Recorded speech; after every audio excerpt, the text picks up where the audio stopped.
Britain பாராளுமன்றத்தில் அங்கு இருக்கக்கூடிய அனைத்து கட்சிகளுக்கான எம்பிக்கள் குழு மற்றும் பிரிட்டன் தமிழ் பாரத்தினுடைய சார்பாக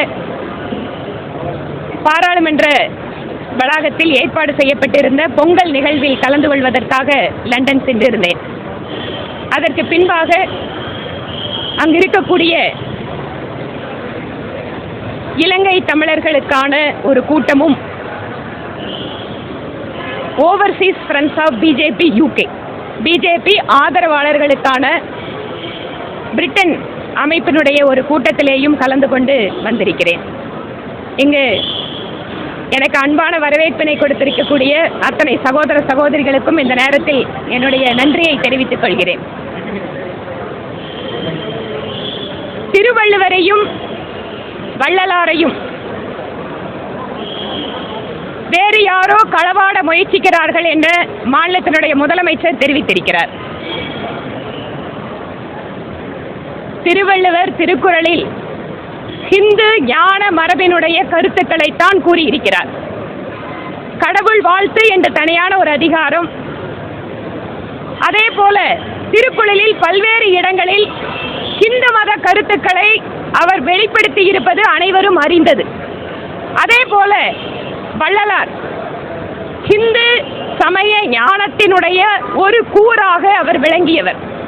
ஆனால் திராவிட மாடல் அரசு திட்டமிட்டு இந்த இரண்டு பெரும் தமிழ் அடையாளங்களை அவர்கள் ஹிந்துக்கள் அல்லாதவர்கள் போல அவர்களுடைய உருவத்திலே மத அடையாளங்களை தவிர்த்துவிட்டு வரைவது, அவர்களுக்கு ஹிந்து மதத்திற்கும் எந்த சம்பந்தமும் இல்லை என பேசுவது என்று எது இந்த நாட்டினுடைய அடையாளமோ, எது ஹிந்து ஞான மரபினுடைய சுதந்திரமாக சிந்தித்து செயல்படக்கூடிய தன்மையோ அவற்றையெல்லாம் மறுதலித்து தனியாக ஒரு தமிழ் அடையாளத்திற்குள்ளாக திராவிட அடையாளத்திற்குள்ளாக நுழைய வைத்து தங்களுடைய சுயலாப அரசியலுக்காக இதை பயன்படுத்துகிறார்கள். திருவள்ளுவரும் வள்ளலாரும் இந்த நாட்டில் இருக்கின்ற தனித்துவமான கலாச்சார பண்பாடு மற்றும் அவர்களுடைய சிந்தனை ஹிந்து மத சிந்தனைகளுக்காக உலகம் முழுக்க அறியக்கூடியவர்கள்.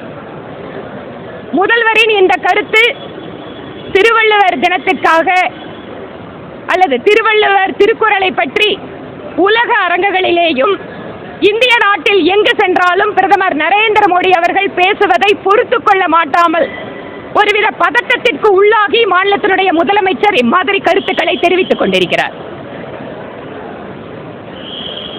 இலங்கையிலே யாழ்ப்பாணத்திலே மிகப்பெரிய ஒரு கலாச்சார மையம் ஒன்று இந்திய அரசினுடைய முழு நிதியுதவியோடு கட்டப்பட்டது. அதற்கு திருவள்ளுவருடைய பெயரை சூட்டியிருக்கிறது மத்திய அரசு. திருவள்ளுவருக்கு இருக்கை அமைத்து வட இந்தியாக்களில் கூட பல்கலைக்கழகங்களில் பெருமைப்படுத்திக் கொண்டிருப்பது பிரதமர் நரேந்திர மோடி அவர்கள். உலக அரங்கிலே திருக்குறளை பற்றி பேசி நம்முடைய தமிழுக்கும் திருவள்ளுவருக்கும் பெருமை சேர்த்துக் கொண்டிருப்பது இன்று உலக அளவில் விளங்கிக் கொண்டிருக்கக்கூடிய பிரதமர் மோடி அவர்கள். ஆனால் திராவிட மாடல் அரசு என்று சொல்லிக் கொண்டிருக்கக்கூடிய திமுக அரசு தமிழருக்கான மரபு அடையாளங்களை சமத்துவ பொங்கல் என்கின்ற பெயரிலே சீரழிக்க நினைக்கிறது. இதை நாங்கள் வன்மையாக கண்டிக்கிறோம். ஏனென்றால் சமத்துவ பொங்கல் யார் வேணாலும் கொண்டாடலாம், அதில் தவறில்லை. ஆனால் பொங்கலுக்கான அடையாளம் என்பது என்ன? இன்று ஜல்லிக்கட்டு விழாவின் போது கூட கோயிலில் இருந்துதான் காளைகள் அவிழ்த்து விடப்படுகிறது. கோயில பூஜை பண்ணதுக்கு அப்புறம் தான் ஜல்லிக்கட்டு ஆரம்பிக்குது. ஆக கோயில் என்பதும் இந்து மத பண்டிகைக்கான அடையாளங்கள் என்பதும் பொங்கலோடு பொங்கல் பண்டிகையோடு இரண்டர கலந்தது. திமுக அரசு இந்து மதத்திற்கு மீது இருக்கக்கூடிய வெறுப்பின் காரணமாக இந்த அடையாளங்களை மறைத்து வேறேதோ விதத்தில் சமத்துவ பொங்கல் என மக்கள் முன்பாக அவர்கள் வேறு ஒரு உருவத்தை வரைய நினைக்கிறார்கள். அதை ஒருபோதும் மக்கள் ஏற்றுக்கொள்ளப் போவதில்லை. தமிழக முதலமைச்சர் பல்வேறு கல்லூரிகளில் சிறப்பு திட்டங்களை செயல்படுத்திட்டு வரோம். பேராசிரியர்களுக்கு ஊதியமும் கொடுத்துருக்கோம். ஆனால் துணைவேந்தர் இதில் மட்டும் மத்திய அரசு தலையிடுது. அதாவது நம்ம நாட்டில் கல்வித்துறை அப்படின்னு எடுத்துட்டீங்கன்னா, கல்வித்துறை என்பது மாநில அரசுக்கும் மத்திய அரசுக்கும் பொதுவான ஒன்று. குறிப்பாக உயர் கல்வித்துறை என்பது அதிகமாக மத்திய அரசின் நிதியுதவியினால் நடத்தப்படக்கூடியது. ஆக இந்த கல்வி நிறுவனங்களை உருவாக்குகின்ற பொழுது சட்டத்திட்டத்தின் போது அதுல தேவைப்படக்கூடிய ஒரு பாதுகாப்பு அம்சங்களை வைத்திருக்கிறார்கள். இதற்கு முன்பாக துணைவேந்தர் நியமனம் என்பது எப்படியெல்லாம் பணம் பெற்றுக்கொண்டு அல்லது அதில் பல்வேறு விதமான முறைகேடுகள் நடந்திருக்கிறது என்று பல்வேறு வழக்குகளே இருக்கு. ஆனால் மத்தியிலே பாஜக ஆட்சி அமைந்ததற்கு பின்பாக கல்வித்துறை என்பது முழுவதும் சுதந்திரமாக சிறந்த கல்வியாளர்களை வைத்து நடத்தப்பட வேண்டும் என்பதில் உறுதியாக இருக்கிறது. இதுல எந்த இடத்துல அவங்களுக்கு மாநில அரசுக்கும் மத்திய அரசுக்கும் அந்த புரிதல்ல எங்க சிக்கல் வருதுன்னு கேட்டீங்கன்னா, கவர்னர் மீது தனிப்பட்ட தாக்குதலை திமுக அரசு நடத்தி கொண்டிருக்கிறது. கவர்னர் அப்படிங்கிறவர் ஒரு வேந்தர், ஆனால் அவரை தரக்குறைவாக விமர்சிப்பதும் ஒரு கட்சி அரசியலுக்குள்ளாக அவருடைய கருத்துக்களை இழுத்து வருவதுமாக அரசியல் செய்வது திமுக அரசு. பன்சன் விவகாரத்தில் நாளைக்கு முக்கியமான அறிவிப்பு வெளியிடப்படும் சொல்லி அண்ணாமலை பேசியிருக்கிறார்.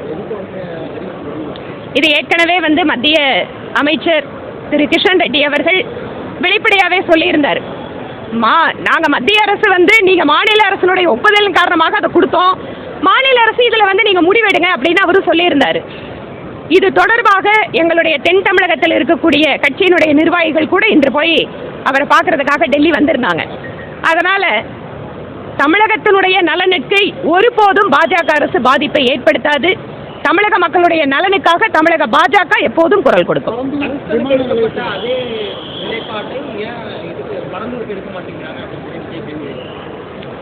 திரு விஜய் அவர்களுக்கு மாநில தலைவர் அண்ணாமலை அவர்கள் நேற்றே பதில் சொல்லியிருக்காரு.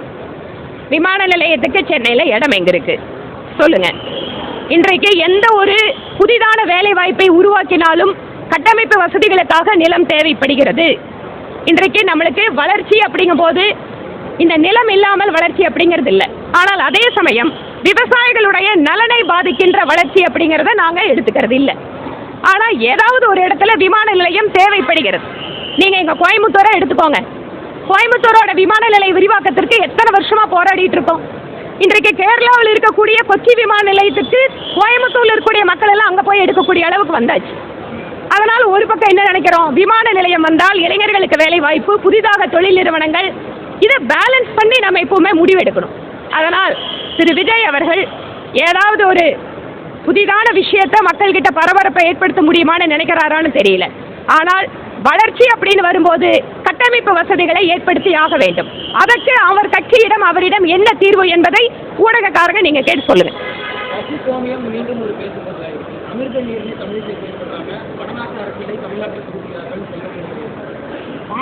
மட்டும் சாப்பிடுவாங்க, கோமியத்தை குடிக்க மாட்டார்களான்னு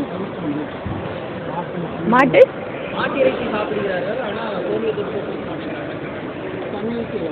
இங்க பாருங்க, இதெல்லாம் ஒவ்வொருத்தரோட தனிப்பட்ட விருப்பம்.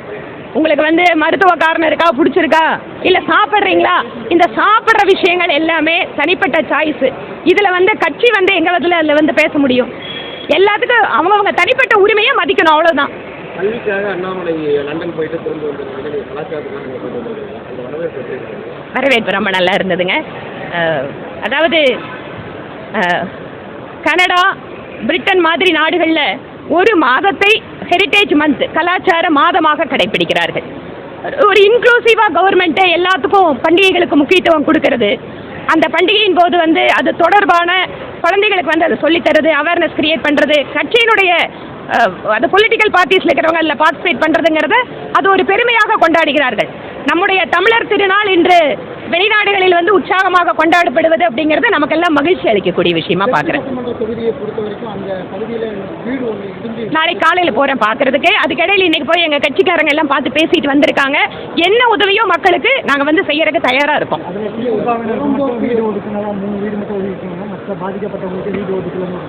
நிச்சயமா நான் எந்த மக்கள் பாதிக்கப்பட்டிருந்தாலும் அத்தனை பேருடைய குரலாக சம்பந்தப்பட்ட அதிகாரிகளிடம் பேசுவேன்.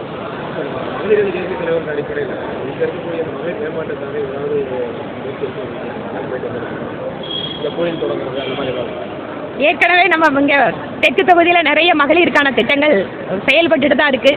இதுக்கப்புறம் அங்கிருந்து ஏதாவது நம்ம கருத்துக்கள் ஏதாவது எனக்கு இருந்ததுன்னா நிச்சயமா வரக்கூடிய காலத்தில் நிர்வாகிகளோட ஆலோசனை பண்ணி செயல்படுத்துவோம். நன்றிங்க.